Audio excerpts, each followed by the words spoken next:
semoga kita sehat-sehat selalu ya. Jangan lupa bahagia. Sebelum saya menyampaikan materi-materi yang akan saya paparkan saat ini, sebelumnya saya memperkenalkan diri terlebih dahulu. Baik, nama saya Lelisa Putri Bulele, jurusan Pendidikan Biologi, mata kuliah Perencanaan Pembelajaran Biologi. Dosen pengampu mata kuliah tersebut Bapak Yan Peter Beziraluo, SPD MM MPD, Fakultas Keguruan Ilmu Pendidikan. Dan saya mahasiswa dari Universitas Nias Raya. Baik, langsung saja kita akan membahas materi tentang adaptasi hewan terhadap lingkungan dan adaptasi fisiologi tingkah laku. Apa yang akan kita pelajari? Baik, hari ini kita akan melanjutkan pembelajaran mengenai adaptasi hewan pada lingkungannya, yaitu adaptasi fisiologi dan adaptasi tingkah laku. Dan bagaimana menjelaskan dari jenis adaptasi tersebut? Mari kita pelajari. Baik, adaptasi fisiologi ini merupakan cara makhluk hidup dalam menyesuaikan diri dengan lingkungannya, fungsi kerja pada organ-organ tubuhnya. Jenis adaptasi tersebut cukup sulit untuk diartikan sebab hanyalah terjadi pada bagian dalam organ tubuh makhluk hidup itu sendiri.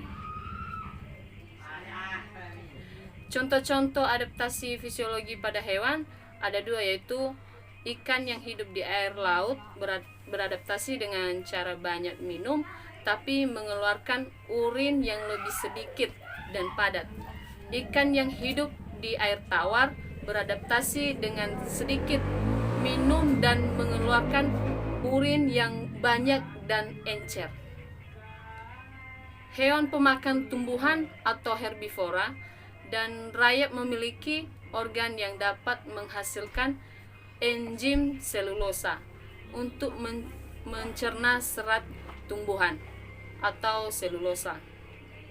Sedangkan burung hantu memiliki penglihatan yang tajam pada malam hari, sehingga memudahkan burung hantu untuk mencari makanan atau minuman. Hewan singin dapat menyemburkan cairan yang sangat bau dari duburannya yang dapat berfungsi untuk melindungi dirinya dari segala ancaman yang berbahaya dari musuhnya. Hal yang sama dilakukan juga oleh hewan walang sangit. Adaptasi tingkah laku ini adalah penyesuaian diri makhluk hidup pada tingkah laku atau perilaku terhadap lingkungannya dengan tujuan untuk menyembunyikan diri atau mengelubangi musuhnya. Adaptasi tingkah laku ini biasanya dilakukan hewan untuk melindungi dirinya dari serangan musuhnya atau hewan lainnya yang akan memangsanya. Sedangkan hewan mimikri ini adalah tingkah laku hewan yang mengubah warna kulitnya sesuai dengan di mana tempat mereka berada. Contoh hewan tersebut yang melakukan mimikri ini adalah seperti hewan bunglon, lalat bunga, lalat buah, dan kelinci sepatu salju. Hewan ekologi dapat diartikan sebagai kemampuan makhluk hidup atau terutama hewan dalam mengenali lingkungan sekitar melalui gelombang suara mereka. Contoh hewan tersebut yang melakukan ekolokasi ini adalah kelelawar, paus atau merpati, dan lumba-lumba. Sedangkan hewan autotomi ini adalah sebuah perilaku hewan di mana hewan secara spontan memutuskan bagian ekor pada organ tubuh untuk melindungi dirinya. Contoh hewan yang melakukan autotomi ini adalah cicak, kadal, dan tokek.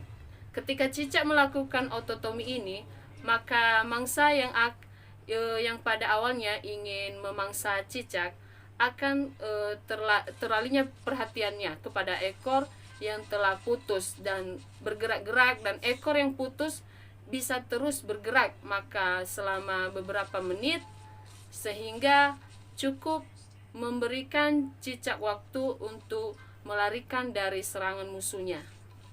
Sedangkan hewan kamuflase ini merupakan tingkah laku hewan yang mencari tempat yang sama warnanya dengan warna tubuh hewan tersebut. Tujuannya agar ia dapat terlihat oleh musuhnya dengan berbeda di tempat yang warnanya sama. Hewan ini berharap musuh sulit menemukannya. Sedangkan hewan hibernasi atau periode tidur panjang adalah hal yang umum terjadi pada tupai dan beruang. Aktivitas ini membuat metabolismenya mereka turun secara drastis. Tujuannya untuk menghemat energi pada tubuh dan bertahan hidup selama musim dingin ketika makanan langka. Sedangkan hewan estivasi berada dengan hibernasi.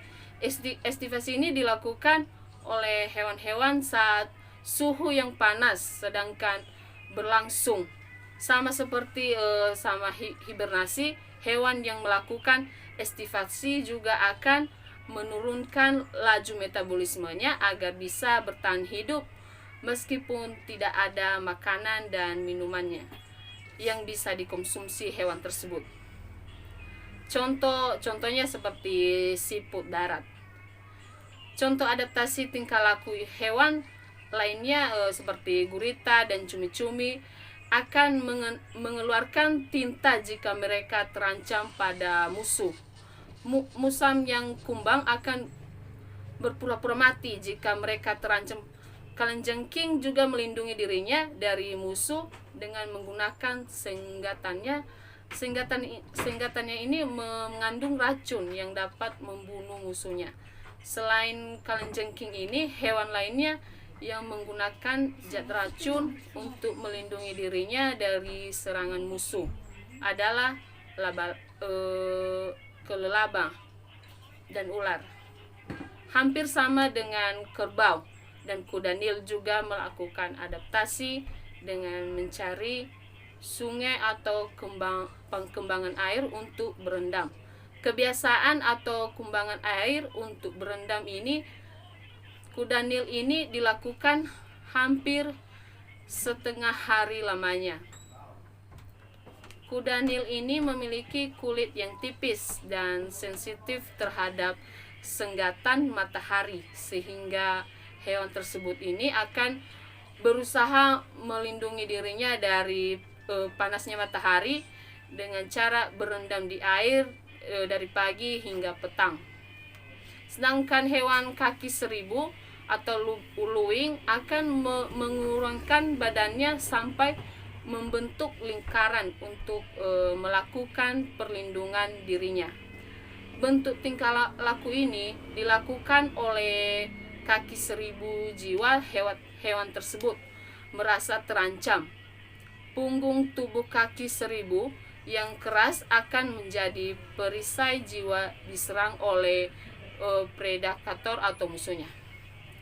Lumba-lumba atau hiu memang termaksud hewan laut, tetapi mereka bukan termaksud jenis ikan yang bernafas dengan menggunakan ingsan.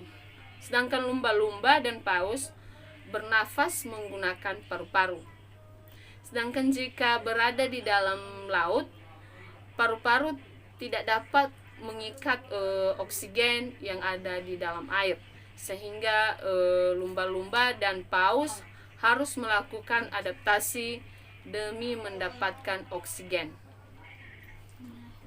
Cara lumba-lumba dan paus dalam melakukannya itu dengan menghirup oksigen yang ada di daratan dengan cara sering muncul di permukaan air laut agar dapat menghirup oksigen yang ada di daratan. Lumba-lumba menghirup oksigen dengan menggunakan lubang udara yang berada di atas kepalanya. Baik, terima kasih. Semoga kalian dapat memahami materi-materi yang saya sampaikan pada siang hari ini. Dan sampai jumpa kembali. Dan jangan lupa menonton video ini, dan jangan lupa like, share, dan subscribe. Bye-bye.